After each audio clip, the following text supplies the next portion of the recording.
Lucidchart vous permet de créer des diagrammes, des cartes conceptuelles ou des organisateurs graphiques qui sont collaboratifs et qui se partagent de façon très simple. Voici comment ça fonctionne. Lors de votre première visite, vous devrez vous créer un compte et donc cliquer sur l'inscription gratuite et répondre aux différentes questions pour le processus d'inscription. Il vous sera possible de créer votre compte avec votre compte Google ou avec votre compte Microsoft, ce qui vous évitera à chaque fois de retaper un mot de passe et qui vous permettra, ce que je vous montre par la suite, de connecter vos outils, soit Google, soit Microsoft, avec Lucidchart. Je vais donc me connecter parce que j'ai déjà créé mon compte et on entre maintenant dans la page d'accueil de Lucidchart. J'ai accès aux documents récents, donc ceux que j'ai récemment ouverts, et je pourrais venir à gauche dans le menu, filtrer également et venir voir ceux qui sont les miens et ceux qui ont été partagés avec moi. Il y a aussi une fonction pour aller voir les documents récents et des éléments favoris que je me serais gardé dans une petite page d'éléments favoris. On peut aussi explorer différents modèles qui vont nous permettre de partir d'une base pour ensuite la modifier. À noter que certains modèles sont des modèles payants, donc on va avoir un peu d'exploration. On peut toujours les visionner, donc ça peut nous donner des idées, mais certains, pour pouvoir être modifiés, sont dans la version premium. Je vais maintenant cliquer sur le plus bleu qui est dans mon menu de gauche pour pouvoir créer un nouveau Lucidchart. Comme vous le remarquez, j'ai plusieurs options, dont aussi l'option du tableau LucidSpark, qui est un tableau blanc interactif et collaboratif que je ne vous montrerai pas aujourd'hui, mais qui peut être intéressant à explorer également. Je vais cliquer sur Document Lucidchart, mais j'aurais pu aussi commencer d'un modèle et faire une recherche d'un modèle. Voici donc mon interface de création et de collaboration. J'ai donc mon canevas pour placer mes éléments. Ici, j'ai un menu avec différentes choses que je peux ajouter à mon tableau finalement. Je peux ajouter du texte, des boîtes de texte. Je pourrais ajouter un post-it et y ajouter du texte.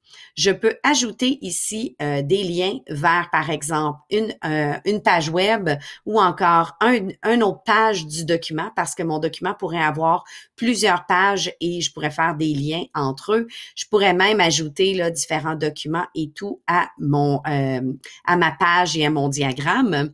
Et bien sûr, j'ai des flèches qui me permettent de relier des éléments entre eux. En cliquant sur la flèche ou encore en cliquant sur l'élément en question auquel j'ai ajouté des flèches, les petits points rouges me permettent de relier de différentes façons mes différents éléments. J'ai une panoplie de différents organigrammes et de formes qui peuvent être ajoutées au document et je pourrais même importer mes propres formes si je les ai, par exemple, dans mes documents sur mon poste de travail.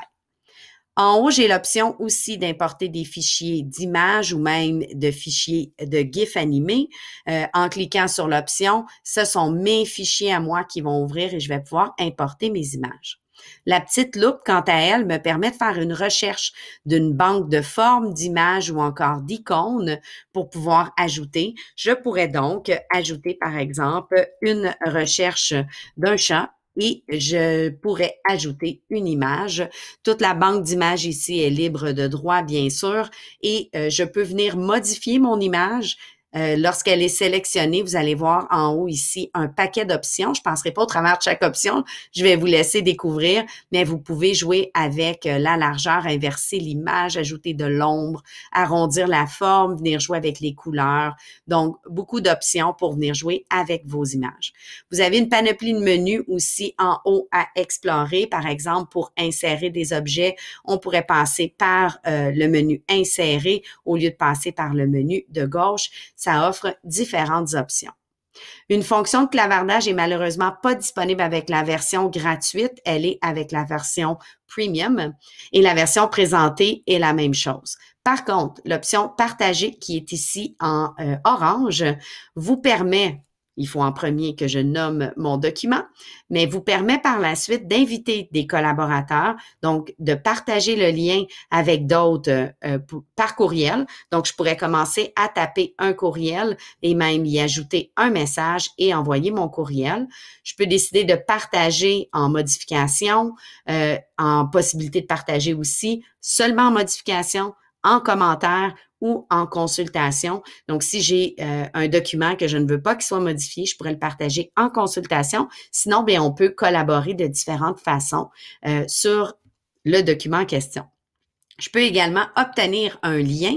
Donc, en obtenant le lien, je peux copier-coller ce lien-là et aller le déposer, que ce soit par courriel sur un site, sur, par exemple, Google Classroom.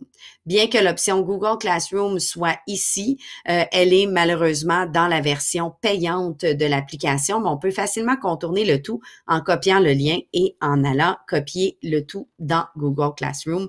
Donc, c'est quand même très partageable. Dans les options avancées, vous aviez une petite option, là, je suis allée vite, je vais refermer.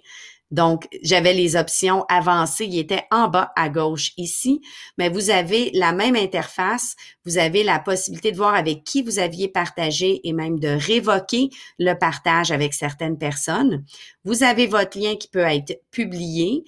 Et vous avez même un lien qui peut s'intégrer. Donc, on pourrait intégrer notre carte, notre diagramme sur un site en copiant le code et en l'intégrant sur, par exemple, un Google Site ou autre. Il est possible également d'aller chercher ou de créer un document Lucidchart à partir de votre disque de Google Disc. J'ai choisi pour ma part de me connecter avec mon compte Google. Sachez que des options similaires avec Microsoft existent également. Dans Google Disc, puisque j'ai synchronisé le tout, j'ai maintenant, en cliquant sur Nouveau, en descendant à Plus, on voit maintenant que j'ai le choix de créer un Lucidchart et automatiquement, on bascule vers le site et on m'amène vers des modèles que je peux tout de suite commencer. Je pourrais aussi commencer un document. Donc, ça m'amène directement au site. Il est possible aussi d'ajouter des modules complémentaires qui me permettraient d'insérer mon diagramme dans un Google document ou encore dans une présentation. Pour ce faire, il faut ajouter le module complémentaire qui s'appelle Diagramme Lucidchart et qui permet d'insérer ou même de mettre à jour ce diagramme-là, donc de pouvoir voir s'il y a des changements qui ont été faits à l'original. Lorsque je clique « Insérer un diagramme » comme je viens de le faire, Lucidchart insérer, une barre ici s'ouvre à droite, donc une espèce de menu. Et si je suis bien connectée dans mon compte, je vais pouvoir cliquer « Mes diagrammes » et voir quel diagramme j'ai créé. On se souvient de celui-ci avec mon petit chat. Eh bien, je pourrais venir cliquer « Insérer » et il va s'insérer directement dans mon document. Si par la suite, j'ai effectué des changements et je voudrais le mettre à jour, je pourrais venir choisir module complémentaire, diagramme et cliquer sur Update Inserted Diagram. Il va faire la recherche de voir s'il y a eu des changements et va automatiquement ajouter les changements. Donc, par exemple, si vous voulez lier les deux et vous effectuer des corrections, vous pourriez faire le changement.